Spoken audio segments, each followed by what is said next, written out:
So మామ నీకు ఇంతకుముందు ఒక చిన్న ఎక్స్పీరియన్స్ అయ్యింది కదా, ఇది ఇప్పటి నుంచి కాదు కొన్ని సంవత్సరాలు జరుగుతుంది. ఊరికే చెప్పు, తర్వాత చిన్న క్లారిఫికేషన్ ఇస్తా. నేను ఒక 15 రోజుల నుండి తీవ్రంగా ఆలోచిస్తున్నాను. నేను రీసాతో ఉండాలి.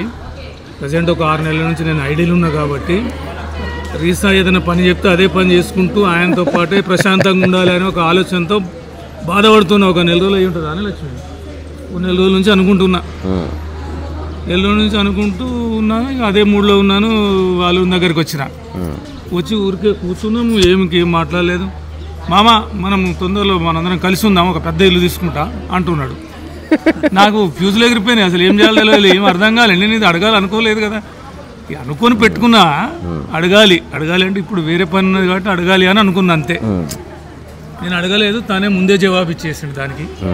అది మళ్ళీ ఇప్పుడు ఒక హాఫ్ అన్ అవర్ తర్వాత వచ్చి అడుగుతున్నాడు అనమాట. ఇది ఎట్లా సాధ్యమైంది అల్లుడు. అలాగే ఒక 7 నెలల క్రితం కూడా నా భార్య ఒక సాంగ్ అనుకుంది. వయలిన్ వాయిస్తాడు కదా, ఈ పలానా సాంగ్ వాయించమని అడగాలి అని అనుకుంది. వచ్చి కూర్చున్నది. ఈయన వయలిన్ తీసుకొని 30 సెకండ్, ఓ 10 నిమిషాలు 5 నిమిషాలు కూడా కాలేదు, 1 నిమిషం కూడా కాలేదు. ఇట్లా కూర్చున్నాం అంతే. వయలిన్ తీసుకున్నాడు, అదే సేమ్ పాట పాడుతున్నాడు. అప్పుడు నా మానసిక స్థితి ఎట్లుండాలో ఒకసారి ఆలోచించుకోండి మీరే. నాకే ఫీజులు కొట్టేసినాయి, ఆమెదేమో కానీ. అయితే ఇట్లా చాలా సార్లు జరుగుతుంది. అదే దానికి నేను కూడా కొన్నిసార్లు ఆలోచించిన, విచారణ చేసిన. సో ఇప్పుడు ఎవరైతే వింటున్నారో దీన్ని ఒక అద్భుతమని అనుకోవడం మానేయాలి. అదర్వైజ్ మళ్ళీ స్నేహం దెబ్బతింటుంది.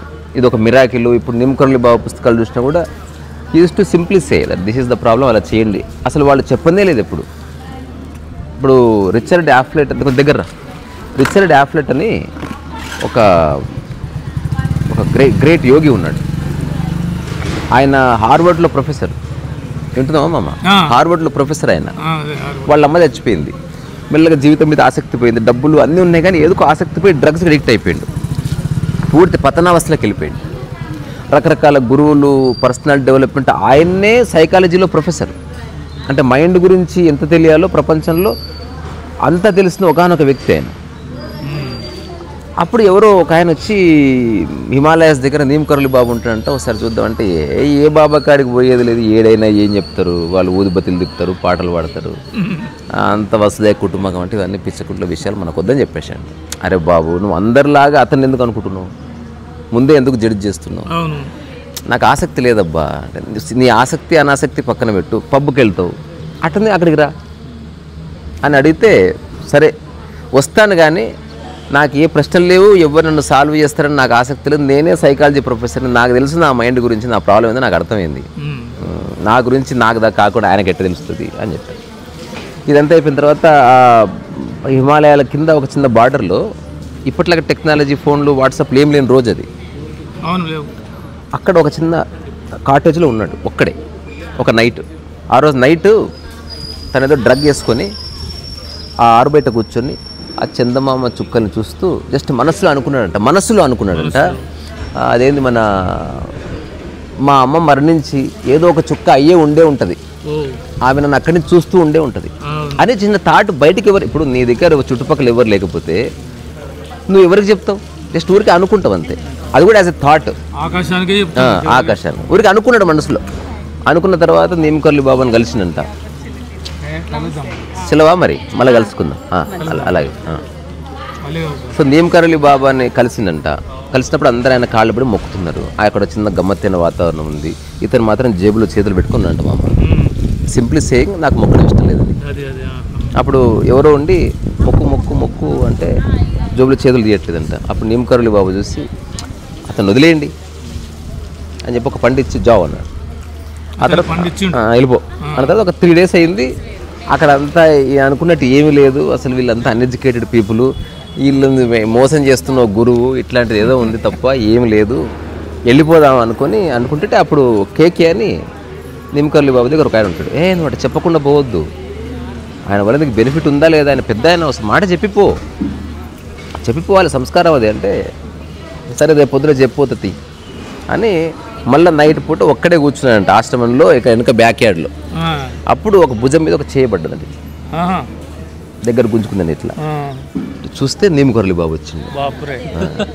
వచ్చి చెప్పాడంట, మీ అమ్మ చుక్కలాగా నిన్ను చూస్తూనే ఉందిలే అన్నాడు.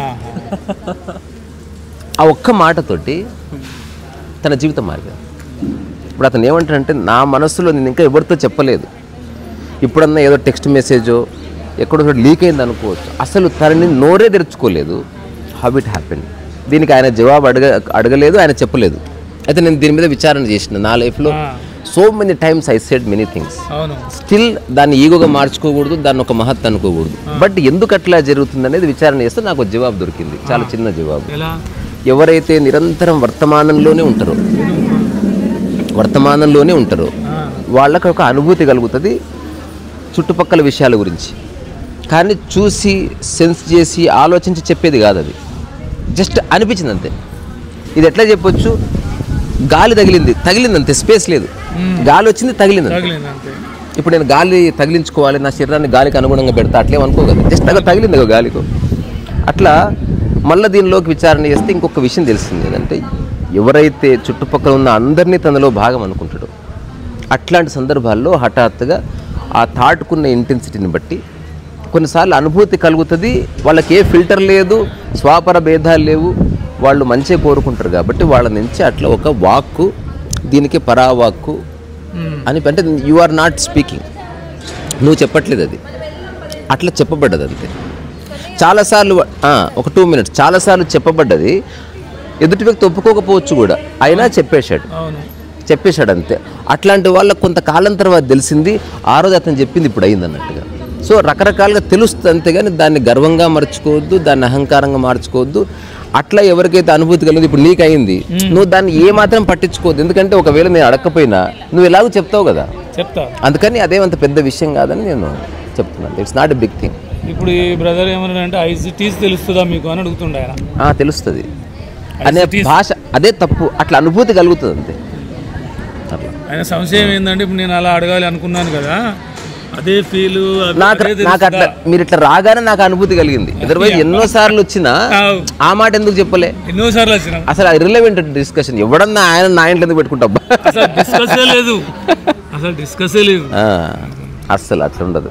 ఇది అనుభూతి కలుగుతుంది అంతే. అట్లా దానికి ఇఫ్ అండ్ బట్స్ కానీ, దానికి ప్రిపరేషన్ కానీ, దానికి ట్రైనింగ్ కానీ ఏమి ఉండదు. దానికి కావలసిన ఒకే ఒక మూల వస్తువు ఏంది, లక్షణం ఏంటంటే ఆ వ్యక్తి పూర్తి వర్తమానంలోనే ఉండాలి కొన్ని సంవత్సరాలుగా. అతని గతం కానీ భవిష్యత్తు కానీ లేదు. రెండవది, తను ఎవరితో ఉంటే తాను పూర్తిగా అందరూ తనలో భాగం అనుకున్నప్పుడు అట్లాంటి ఒక చిన్న మిరాకిల్ జరుగుతుంది. అంటే అది అంత ఆర్డినరీ విషయం కాదు, నేనే దాన్ని న్యూట్రల్ చేస్తుంటే అదేమంత పెద్ద విషయం కాదు. నువ్వు చెప్తేది నేను చెప్తేది ఎట్లా ఒకటి తెలుస్తుంది కదా. ఇట్లాంటివి చాలా చాలా చాలా ఇన్సిడెంట్స్ ఉన్నాయి, చాలా ఉన్నాయి. కానీ నేను అందరికి ఇదే చెప్పి పంపించాను. అంటే ఆశ్చర్యపోకండి, మీరు చెప్పకముందే నేను చెప్పి ఉండొచ్చు, నేను చెప్పకపోయినా మీరు అడుగుతారు కదా, మనకు రిజల్ట్ ముఖ్యం. అలాగే అమ్మ, అలాగే మళ్ళీ కలుసుకుందామా, వస్తాను. తర్వాత ఒకసారి వద్దురు, నేనే వచ్చి పిలుచుకొచ్చుకుంటా. ఈ 2-3 రోజులు వస్తాను. తెలుసు వాళ్ళ ఆయన ఆరోగ్య రీత్యా మనం అర్థం చేసుకోవాలి. అది అలాగే లేదా మేము వస్తాం, నేను కన్నం వచ్చి మిమ్మల్ని గౌరవంగా పిలుచుకొచ్చుకుంటాం, కాసేపు ఉండి వెళ్దురు కానీ అది అట్లా. సో ఇంతేమమ్మా, వస్తున్నాయి చెప్పేవి బోల్డ్ అన్నీ. అంటే మిరాకిల్స్ అంటే మస్తు మిరాకిల్ చేసిన నేను కూడా, కానీ అది జస్ట్ ఒక సహజ లక్షణమే తప్ప అందులో ప్రూవ్ చేసుకునేది. ఈమె కూడా అంతే. ఇప్పుడు శశి ఎవడో వస్తాడు అని ఏదో ఒకటి అంటది, రీసా వస్తాడు ఇప్పుడు అంటది. నిజంగానే రీసా వస్తాడు. రీసా ఉన్నదేమో ఇక్కడ అమెరికాలో, మేము ఉన్నదేమో ఇండియాలో, ఆయన కూడా వస్తాడు. అదే కొన్నిసార్లు అట్లా జరుగుతుంది. అందుకే వీటికి నేనేమంటే ఈ మాయలో పడకూడదు, దట్స్ ఆల్. ఈమెకు అంత అంటే మీలాగా ఇట్లా సీత ప్రకృతి అవన్నీ లేవు కదా. కొన్నిసార్లు ఆ మానసిక స్థితి, నేను ఒక మాట చెప్తా, ఎవరైనా అర్థం చేసుకోలేదు. జ్ఞానోదయము, లిబరేషను, బుద్ధుడు అనుభవిస్తున్న స్థితి, ఒక పరమహంస అనుభవిస్తున్న స్థితి అంటారు కదా. ప్రతిరోజు ప్రతి మనిషి అవి అనుభవిస్తూనే ఉంటాడు 2-3 సెకండ్లు అన్న. నేను చెప్పనా, బాత్రూంలో సబ్బు రుద్దుకొని ఈపు రూక్కుంటున్న టైంలో అందరూ పరమహంసలే. ఆ టైంలో నా లేదు, నీ లేదు, సాధించేది లేదు, ఈగో ఉండదు, నేనన్న భావన ఉండదు, జస్ట్ దృష్టి అంతా ఈపుకోకూడదు ఉంటుంది. ఆ మానసిక స్థితిలో నువ్వు జీవితం జీవిస్తే యు ఆర్ ఎన్లైటెండ్ అంతే, అంతకుమించి ఏమీ లేదు.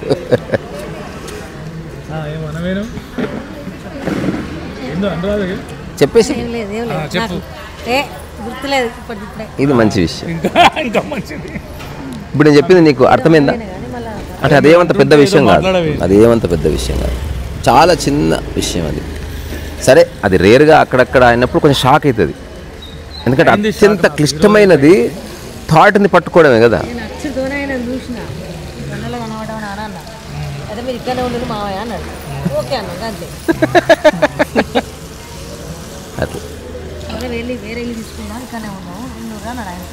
మీకోసం ఒక సపరేట్ రూమ్ ఉంటుంది, డోంట్ వరీ.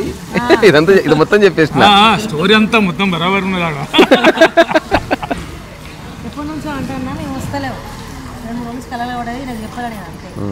ఇప్పుడు ఈమె చెప్పింది కూడా చాలాసార్లు జరిగింది, చాలాసార్లు జరిగింది. నేను కల్లోకి వచ్చిందా అని ఇప్పుడు అట్లా చెప్పినావు కదా, చెప్పు చెప్పు చెప్పు. 2-3 రోజుల నుంచి, మొన్న నుంచి అయితే బాగా కళ్ళకి వస్తుంది. శుక్రవారం కాడ నుంచి వస్తా అనుకున్నా, నేను రాలేదు. కళ్ళకి వచ్చిండి, రాగానే ఇంట్లోకి పోయి ఆమెతో మాట్లాడి నీ దగ్గరకు వచ్చి కళ్ళకు దండం పెట్టుకొని మీరు కళ్ళలు కనబడ్డారు నాకు అని అన్న. ఇంకొకటి, ఒక ఆయన పెద్ద ఆయన అంటే గడ్డని తీసుకోమని వాళ్ళ ఆవిడ పోరు పెడుతుందంట, పెద్ద పెద్ద గొడవలే అంట.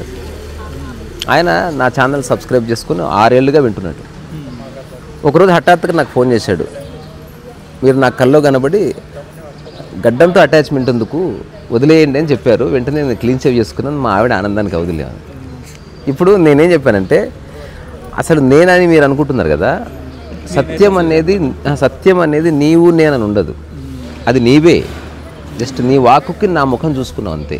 అందుకని దానికే ఇంపార్టెన్స్ ఇవ్వకు.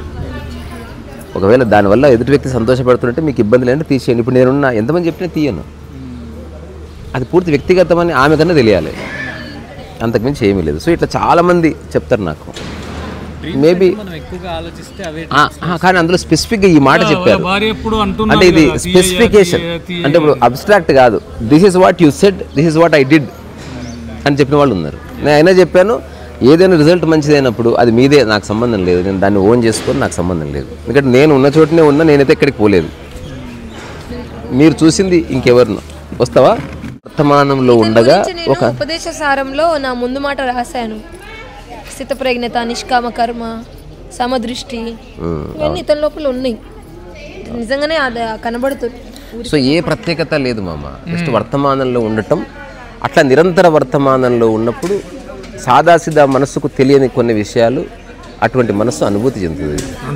దాని మీద అతను క్లెయిమ్ చేసుకోవడానికి లేదు, లేదా అస్సలు. అది అట్లా వచ్చింది అంతే తప్ప నేను అన్నవా అది పోతుంది. అంతే అంతే ఇది అనిపించింది అంతే, అందులో ఏ గొప్ప లేదని నేను చెప్పాలనుకుంటున్నా ఎన్నోసార్లు, చాలా అట్లా. ఇది ఇంతకు శివాలయం కదా, ఇది కాశీ అన్నపూర్ణేశ్వరి ఆలయం అండ్ కాశీ విశ్వనాథ ఆలయం. ఓ పూలు తెచ్చింది, ఎంత బాగున్నాయి అసలు. దేవుళ్ళ మీద ఉండి పూలు కింద ఉండే మళ్ళీ పోతావా అవ్వ? మరి పూజ రూమ్ కవర్లే అతను చెప్పారు అక్కడ చేయమని, మరి చేసి చెప్పేస్తున్నా. ఇంతకుముందు చూసారా మీరు? చూసినా, ఎంతసేపు మాట్లాడే కదా పైన. ఈ రోజు కాదు, ఎప్పుడు చూడలే, ఫస్ట్ టైం. ప్రశాంతత, ఈ స్థితిలోకి రావాలి అందరు.